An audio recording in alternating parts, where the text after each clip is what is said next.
A empresa Exemplo Limitada obtém um empréstimo bancário em uma instituição financeira no valor de 120 mil, a ser pago em 120 parcelas de R$ 1.000. O primeiro pagamento será efetuado no prazo de 30 dias, e os demais seguirão nos meses seguintes.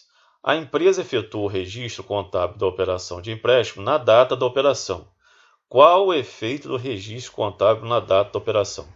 Então aqui nós temos que verificar quais foram os eventos que aconteceram nessa questão.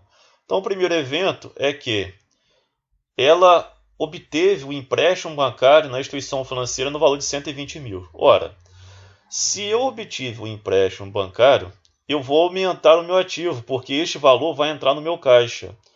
Então eu aumento o meu ativo em 120 mil.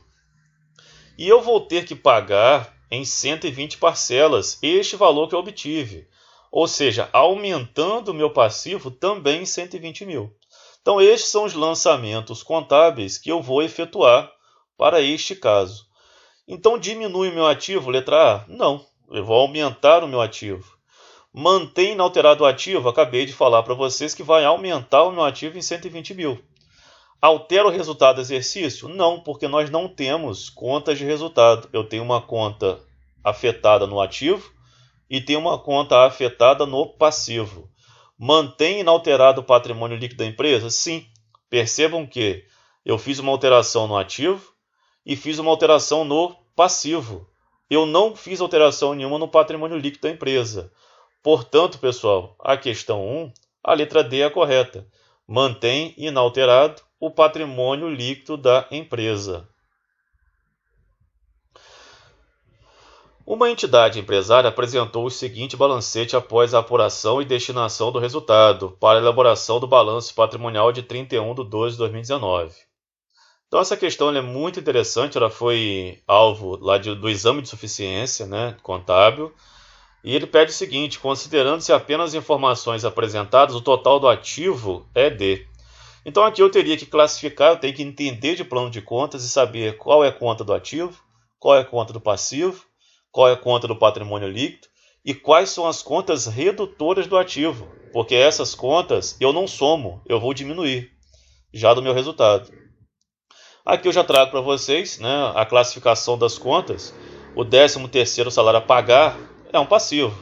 Adiantamento de cliente a curto prazo é considerado passivo. Adiantamento de salários é considerado ativo. Banco conta movimento, ativo. Então, cada uma dessas contas eu vou classificando em ativo, passivo, patrimônio líquido, e quando for redutora do ativo, eu, em vez de somar, eu vou diminuir. Então, depreciação acumulada de máquinas e equipamentos é redutora do ativo. E também a perda estimadas com crédito e liquidação duvidosa a curto prazo também é redutora de ativo.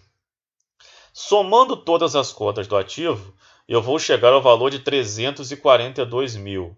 Aí eu vou diminuir por 10.400, que são as contas redutoras do ativo, e vou ter o quê? Vou ter o valor de 331.600. Esse é o total do meu ativo. Alternativa correta, letra B. Em 1º/7/2019, uma academia de ginástica inaugurou suas instalações com o lançamento de uma campanha que consiste em que seus alunos paguem o pacote trimestral promocional no valor de R$ 375 à vista, no ato da matrícula. Aderindo a esse pacote, o contrato firmado entre as partes garante ao aluno o direito de frequentar a academia em qualquer horário durante 3 meses, 7 dias da semana. O contrato prevê que, independentemente da frequência do contratante, ao fim de cada mês, o valor proporcional é considerado devido e não mais passivo de devolução.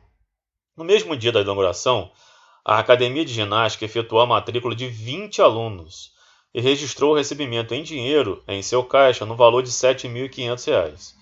Durante todo o mês de julho, a Academia de Ginástica não efetuou mais nenhuma matrícula e funcionou regularmente. Ao final do mês, apurou que, em média, o comparecimento dos alunos foi de 50%. A Academia de Ginástica apura mensalmente suas receitas e despesas em atendimento ao regime de competência. Considerando-se apenas as informações apresentadas e desconsiderando os aspectos tributários, o valor da receita que deve ser reconhecida no mês de julho de 2019 é de... Então essa é uma questão também muito interessante, foi alvo do exame de suficiência de 2017.2, também caiu lá, e trata da receita antecipada. Bom, pessoal, eu só posso considerar como receita o evento que já foi realizado. Então ele é contabilizado como receita o evento que já foi realizado. Percebam que aqui a Academia de Ginástica, ela faz um pacote trimestral e a partir do momento que eu vou realizando, eu vou contabilizando. Não é porque a empresa já recebeu os 7.500 que aquilo ali já virou receita. Só vira receita quando transcorrer o período ajustado e não for passível mais de devolução. Por quê? Porque o evento já ocorreu. Então, passou 30 dias, aqueles matriculados já frequentaram ou não a academia, já pagaram, e aí eu posso contabilizar isso como receita. Então, a questão fica muito simples. Por quê? Porque, como nós estamos tratando dia 1º de julho e a questão está pedindo no mês de julho mesmo, então o primeiro pacote é de R$ 2.500, ou seja, eu vou contabilizar R$ 2.500 em julho, mais R$ 2.500 em agosto e mais R$ 2.500 em setembro. E aí sim eu vou contabilizar na receita os R$ 7.500. Então no primeiro mês eu só vou contabilizar esta receita o valor de R$ 2.500. A empresa Exemplo Limitada adquiriu para revenda mercadorias no valor de 10 mil em maio de 2019. Os impostos recuperáveis sobre a compra perfazem um total de 1.200. Todas as mercadorias foram vendidas no mesmo período, ou seja, em maio de 2019, pelo valor de 22 mil. Os impostos sobre as vendas de maio foram 2.600. As comissões e fretes sobre as vendas de maio de 2019 foram no valor de 1.000. Ao elaborar a demonstração do resultado do exercício, o lucro bruto apresentado é de... Então aqui a pegadinha da questão é a respeito das comissões e fretes sobre as vendas de maio. Por quê, pessoal? Para o cálculo do lucro bruto, deve-se considerar as vendas líquidas, R$ 22 mil na questão nos trouxe, menos os 2.600 impostos sobre as vendas, deduzido dos custos das mercadorias vendidas, desprovidas de impostos recuperáveis, no valor de 10 mil menos 1.200, que deu um total de 8.800. As comissões e fretes não são consideradas no cálculo do lucro bruto, por se referirem a despesas com vendas. Então, o total desta questão para o lucro bruto é de R$ 10.600. Veja alguns dados extraídos da demonstração dos fluxos de caixa elaborado pela empresa Joaninha Vermelhinha Limitada, relativo ao exercício fino em 31/12/2000 x1, O valor do disponível da empresa aumentou 186.500.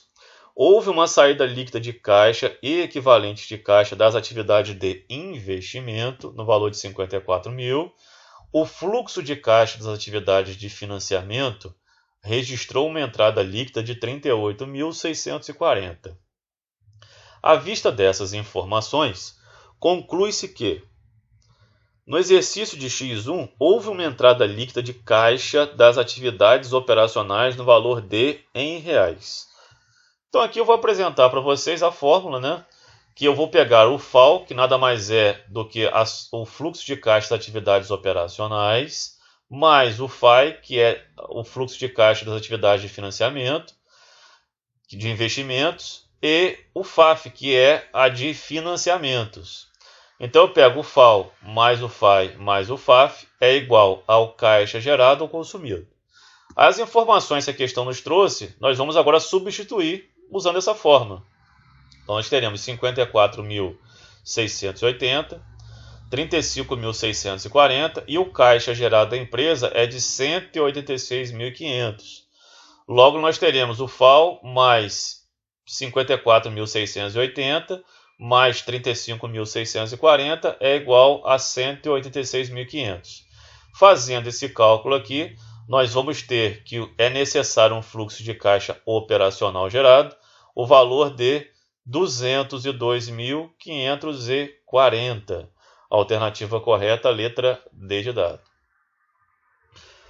Para terminar, uma questão de concurso público. Na demonstração de fluxo de caixa, qual atividade compreende os ingressos, inclusive decorrentes das receitas originárias? Então, nós só temos três atividades no fluxo de caixa. Nós temos as atividades operacionais, as atividades de investimentos e as atividades de financiamentos. Não existe atividades orçamentárias e nem extra-orçamentárias, então eu só ficaria entre a letra A, B e C. E qual é aquela que vai compreender os ingressos, inclusive decorrentes de receitas originárias? Bom, na NBC T 16.6 fala o seguinte: o fluxo de caixa das operações, ou seja, os operacionais, compreende os ingressos, inclusive decorrentes de receitas originárias e derivadas, e os desembolsos relacionados com a ação pública e demais fluxos que não se qualificam como de investimento ou financiamento. Então, a resposta correta para essa questão de concurso público é atividades operacionais, letra A.